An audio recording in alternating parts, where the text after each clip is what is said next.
Assalamualaikum dan salam sejahtera kepada doktor dan rakan-rakan. Hari ini kumpulan kami akan membentangkan tajuk model pembelajaran pelajar. Sebelum tu saya akan memperkenalkan ahli kumpulan kami yang terdiri daripada saya sendiri, Syafiqah binti Saleh, Im Su'a, Waisenawi, anak perempuan Arifah Lagan dan Nur Alia Masara binti Kamaruzaman. Hari ini saya akan membentangkan peranan guru dalam era digital.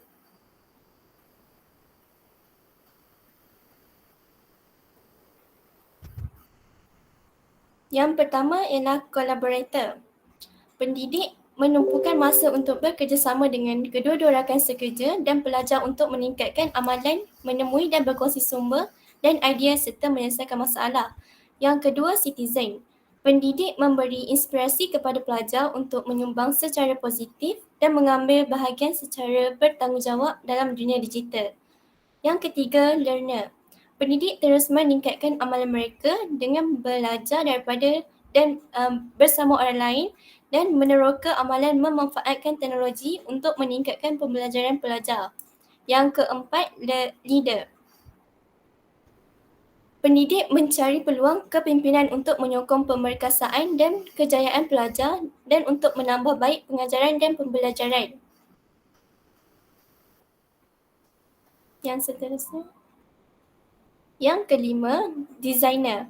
Pendidik membentuk aktiviti dan persekitaran yang tulen yang mengiktiraf dan menampung keboleh-ubahan pelajar.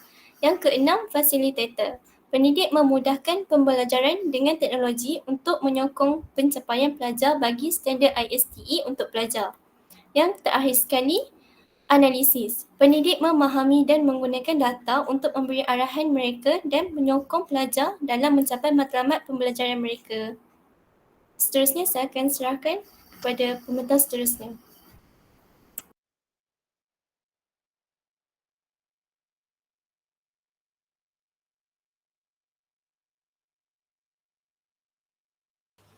Baiklah, seterusnya saya akan membentangkan tentang peranan pelajar era digital. Peranan era digital ini adalah mengandungi ISTE, iaitu ada 7 main point. Yang pertama adalah pelajar diberdayakan, empowered learner. Pelajar dapat mewujudkan maklumat pembelajaran dan membina strategi untuk menggunakan teknologi. Contohnya, mereka membina laman web sendiri.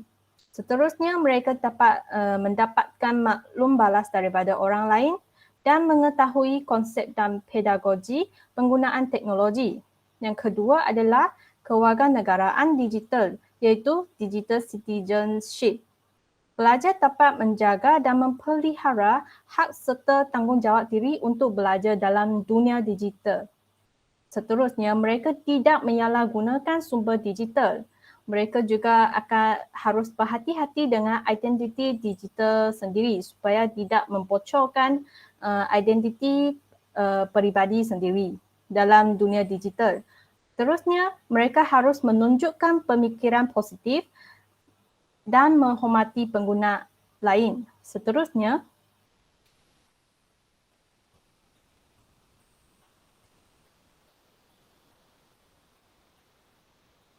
slide yang seterus.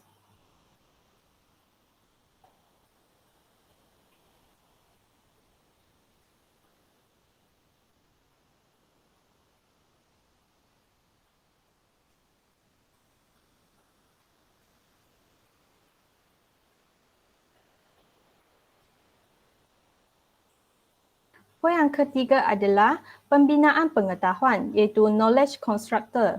Yang pertama adalah murid dapat memperbagaikan sumber dan alat digital secara kreatif dan mereka dapat mencari idea baharu berdasarkan kajian intelektual dan tokoh yang berwibawa. Contohnya, pelajar dapat mencari maklumat melalui berbagai enjin sumber seperti Mendeley dan sebagainya. Dan mereka berpotensi untuk menilai dan menganalisis data yang dikumpulkan.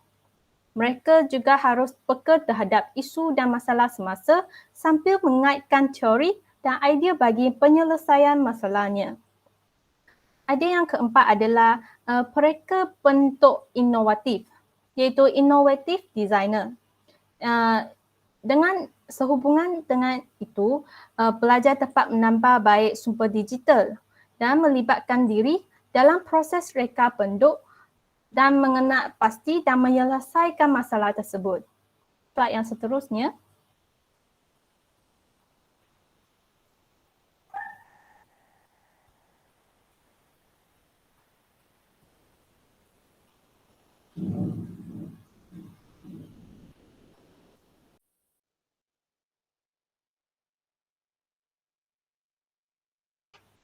Idea yang kelima adalah pemikir computational, iaitu computational thinker. Pelajar dapat menganalisis data dan model bagi menyelesaikan masalah dan mereka berpotensi untuk membahagikan masalah secara terperinci. Idea yang keenam adalah communicator kreatif, creative communicator. Pelajar dapat berkomunikasi dan mengekspresi diri dengan mengenal pasti platform, alat gaya, format dan media digital yang sesuai digunakan. Akhirnya mereka berpotensi untuk menerbitkan produk sendiri. Poin yang terakhir adalah slide seterusnya.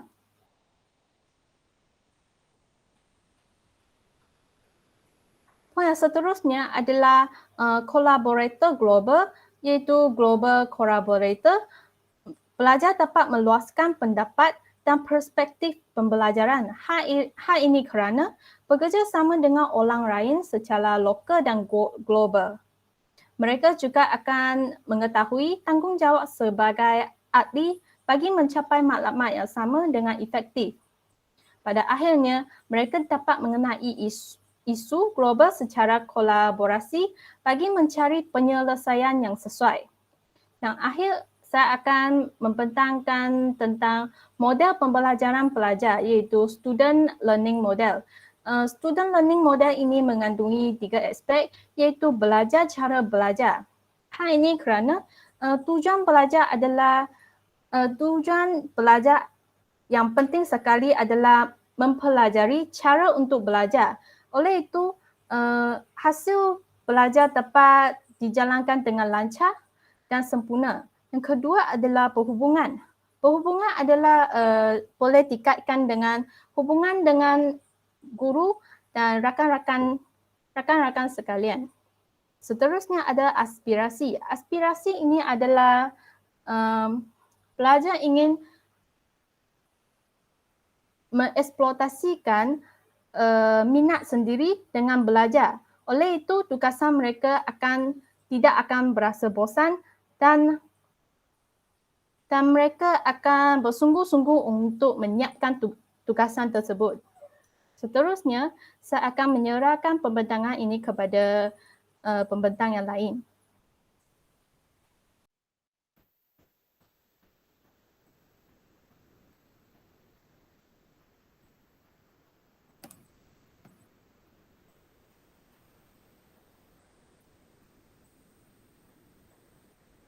Baiklah, seterusnya saya akan menerangkan berkaitan antara model pembelajaran pelajar dengan piawaian ISTE pelajar.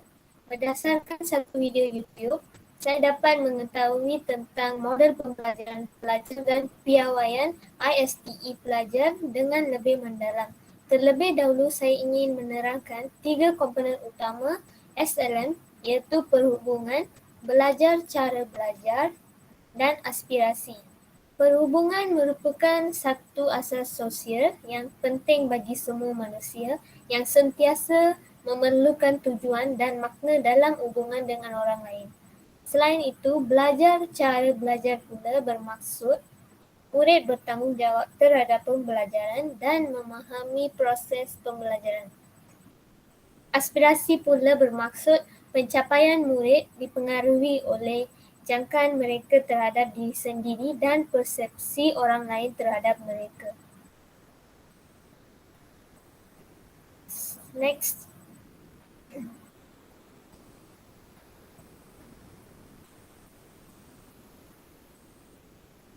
Piawaian IST menekankan kemahiran dan kualiti yang kualiti yang seseorang pelajar perlu ada dalam diri mereka sejak kecil lagi.